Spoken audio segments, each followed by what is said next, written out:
पूरी दुनिया चाहती है कि रूस और यूक्रेन का युद्ध रुक जाए। मध्यस्थता का काम भी फिलहाल करवाया जा रहा है। अमेरिका ने पहले रूस से बात की, उसके बाद जेलेंस्की जो राष्ट्रपति हैं यूक्रेन के, उनसे भी बात की।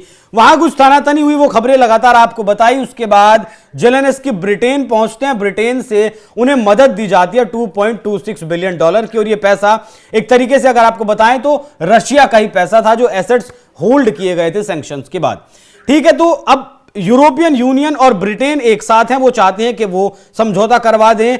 यूरोपियन यूनियन अमेरिका के खिलाफ हो चुका है। ये बहुत सारी चीजें फिलहाल मौजूदा वक्त में चल रही हैं, लेकिन एक समझौते की बात थी।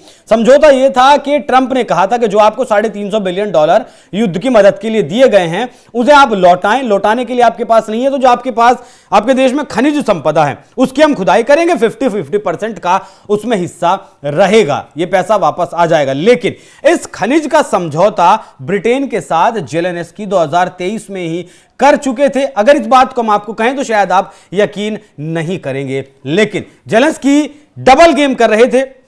समझौता 2023 में कर चुके थे खनिजों को निकालने का ब्रिटेन के साथ, और अब ट्रंप के साथ भी इसी समझौते को करना चाहते थे। ट्रंप ने भी अब जो आर्थिक मदद यूक्रेन को दी जा रही थी पूरी तौर पर बैन लगा दिया है उस पर। क्या कुछ पूरी कहानी है उसी पर आज चर्चा करेंगे। चर्चा मेरे साथ मौजूद है हमारे वरिष्ठ सहयोगी पंकज प्रसून। बहुत बहुत स्वागत सर आपका। सबसे पहले तो यही बता दीजिए कि क्या यूक्रेन डबल गेम कर रहा था या जेलेंस्की डबल गेम करना चाहते थे? एक बहुत बड़े अधिकारी हैं जिनका नाम है lieutenant colonel Tony Schaeffer. Tony Schaeffer का दावा है और उन्होंने ये कहा है कि 17 जनवरी 2023 में जो ब्रिटेन के प्राइम मिनिस्टर हैं और जेलेंस्की, इन दोनों ने एक समझौता किया था। और उस समझौते में लिखा हुआ था कि अगले 100 साल तक यूक्रेन का जो मिनरल है वो ब्रिटेन निकालेगा और बदले में इसे सुरक्षा मुहैया कराएगा यूक्रेन को। ये हो गया। अब कट आते हैं 2025। जेलेंस्की अमेरिका जाते हैं। अमेरिका को इस डील के बारे में जानकारी नहीं जो ब्रिटेन और यूक्रेन के बीच हुआ। वो जाते हैं अमेरिका से उसी मिनरल्स के बारे में डील करने जो ऑलरेडी ये ब्रिटेन के साथ कर चुके हैं। और वहां पे पहले से सारी बातचीत हो गई है। फाइनेंस सेक्रेटरी हैं अमेरिका के, उनके साथ बातचीत चल रही थी, नाम मुझे याद नहीं आ रहा। ये तैयार है साइन करने के लिए कि मैं कर दूंगा। जब वाशिंगटन पहुंचता है तो वो कहते हैं ठीक है करो, तो वो बोला कि नहीं मैं ओवल ऑफिस में करूंगा जाके डोनाल्ड ट्रंप के सामने। बोला ओके डन, चलो कोई बात नहीं।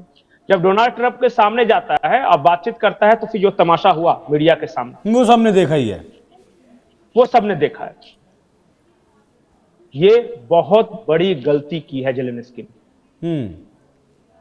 वो बहुत ढेर होशियार बन रहे थे। और फिर देखिए वहां से अमेरिका से ये डायरेक्टली नहीं हुआ मिनरल डील, उसके बाद झगड़ा हुआ, उसके बाद फिर से ब्रिटेन पहुंचता है।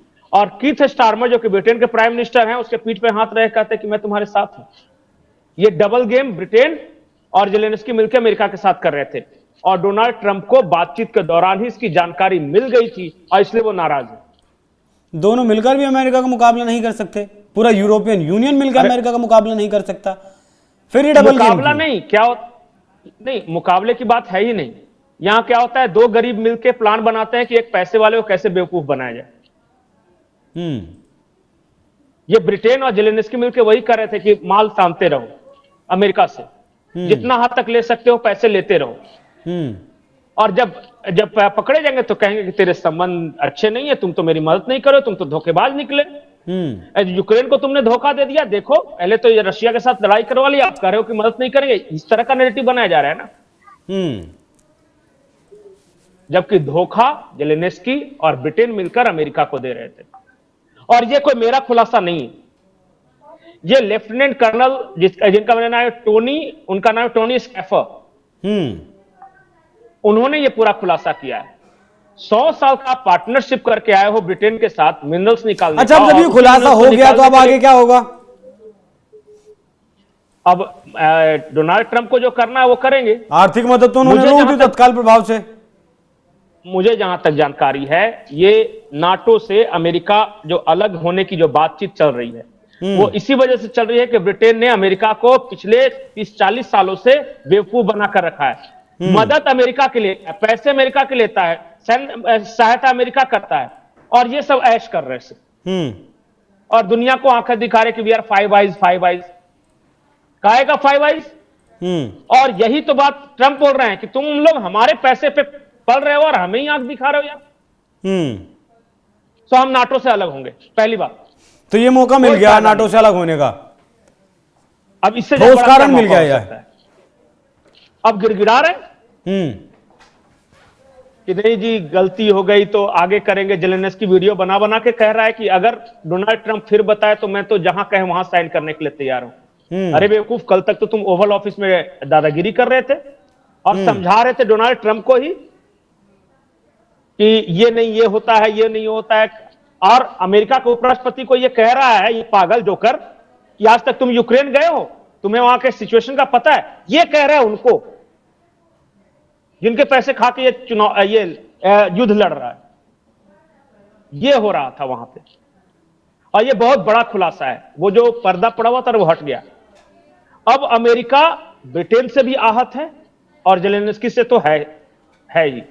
कहा कि $350 बिलियन खा के, और जब मैं वापस करने की बात कर रहा था तो ये देखिए धोखा कर रहा है और हमसे ही बहस कर रहा है हमारी घर में आके। और हमारे बाद उड़ के फिर उसी के देश में चला जा रहा है जिसके साथ पहले से ये समझौता कर रखा था। दरअसल बात यह है कि दुनिया भर के ग्लोबलिस्ट, ब्रिटेन में जो सरकार है वो ग्लोबलिस्टों की सरकार ही है, हर कोई जानता है। वो डोनाल्ड ट्रंप के खिलाफ बहुत बड़ी साजिश कर रहे थे और डोनाल्ड ट्रंप उनके झांसे में नहीं फंस रहे थे। अच्छा, ये जो पूरी साजिश की रचना बिडेन, ये स्टारमर जो ब्रिटेन वाला है, वो जेलेंस्की, ये सब मिलकर कर रहे थे। कल तो जब ये बैठक हुई, यूरोपियन यूनियन की बैठक हुई यूक्रेन मसले पर, तो जॉर्जिया मेलोनी इटली वाली तमतमाते हुए निकली और कही कि क्या बातचीत कर रहे, जो प्रस्ताव पास किया वो सब हमारे एजेंडे में नहीं था। बुला लिया यूरोप की एकता के नाम पे और यहां बकवास किए जा रहे दोनों। मैं इसमें नहीं हूं, जॉर्जिया मेलोनी ने साफ कह दिया। यूरोपियन यूनियन के आधे से ज्यादा देश नहीं है। वो तो आप बता ही रहे थे कि यूरोपियन यूनियन के दोनों देश भी दो धड़ों में बटे हुए हैं, अलग अलग नहीं, सिर्फ 3-4 देश हैं। एक फ्रांस है जिसको हथियार बेचना है, वहां जहां युद्ध होगा तो उसको हथियार बेचना, उसका अपना इंटरेस्ट है। कीथ स्टारमर का क्या इंटरेस्ट आपको बता ही दिया। और यूरोप की एकता के नाम पे 2-4 और देशों को जोड़ा था, वो धीरे धीरे उनको समझ में आ गया। और मैं बता रहा हूं, ये यूक्रेन और ब्रिटेन दोनों में सत्ता परिवर्तन होगा, देखिएगा आने वाले समय में। नहीं, कल ही जो ब्रिटेन की जो मुख्य विपक्षी पार्टी है, ब्रिटेन की जो मुख्य विपक्षी पार्टी है, उसने एक रैली निकाली और उसने ये नारे लगवाए हैं कि अमेरिका ब्रिटेन भाई भाई। और ये कीथ स्टारमर जो है वो एजेंट है किसके? ये ग्लोबलिस्टों का जो अपने व्यापारिक हितों के लिए युद्ध को लंबा खींचना चाहते हैं, उनका एजेंट है ये। बहुत सारी ऐसी शक्तियां हैं जो इस युद्ध नहीं चाहती कि ये युद्ध बंद हो। अरे 1100 दिन से ज्यादा हो गए सर, आज से थोड़ा युद्ध चल रहा है। नहीं तो आपके और हमारे लिए उनका तो हित सध रहा है ना। वहां पे बहुत सारे बड़े बड़े ऐसे व्यापारी हैं जो चाह रहे हैं कि युद्ध चलता रहे ताकि उनका धंधा चलता रहे, और उसके एजेंट बने बैठे हैं ये कीथ स्टारमर, ब्रिटेन वाला। तो वहां इनके खिलाफ रैली हो रही है और यहां यूक्रेन में वापस आए ये जेलेंस्की, इनके खिलाफ इंपीचमेंट की कार्रवाई होगी। और 3-4 सांसदों ने दी है अर्जी, ये बहुमत साबित करे। अच्छा, एक बार ये जानते हैं, एक और साजिश है। जेलेंस्की भी चाहता है कि ये युद्ध लंबा चलता रहे। क्यों? क्योंकि जब तक युद्ध चल रहा है तभी तक वो यूक्रेन का प्रेसिडेंट है। जैसे युद्ध खत्म हुआ वहां चुनाव होंगे, ये हारेगा 100%। आज चुनाव करवा लीजिए, आज हारेगा। इसको जितना ज्यादा दिन सत्ता में रहूं और जितना ज्यादा पैसे बाहर से खींच के अपने लिए जमा कर सकूं, बस यही इंटरेस्ट है। और ये धीरे धीरे आ रहा है सब। बस आखिरी सवाल, क्या जेलेंस्की ने ये फैसला, ये डबल गेम करके अपनी बर्बादी खुद अपने हाथों से लिखी है? ऐसे भी वो बर्बाद होता। देखिए, जैसे ही ये युद्ध खत्म होगा जेलेंस्की खत्म हो जाएगा, मतलब कि वो सत्ता में नहीं रहेगा। ठीक है। एक सेफ देश की वो तलाश कर रहा है, जहां अगर यूक्रेन से भाग के जाएगा तो वो कहां सेटल होना है, इसकी तलाश हो गई है और वो इसी बारे में सिलसिले में यूरोप में घूम रहा है वो। ठीक है, बहुत धन्यवाद पंकज जी। डोनाल्ड ट्रंप का एक आंकड़ा है, उनका कहना है कि 10 लाख सैनिक रूस के और 7 लाख सैनिक यूक्रेन के अब तक इस युद्ध में मारे जा चुके हैं। लाखों करोड़ का खर्चा हो चुका है, 1100 दिन इस युद्ध को चलते हुए हो चुके हैं।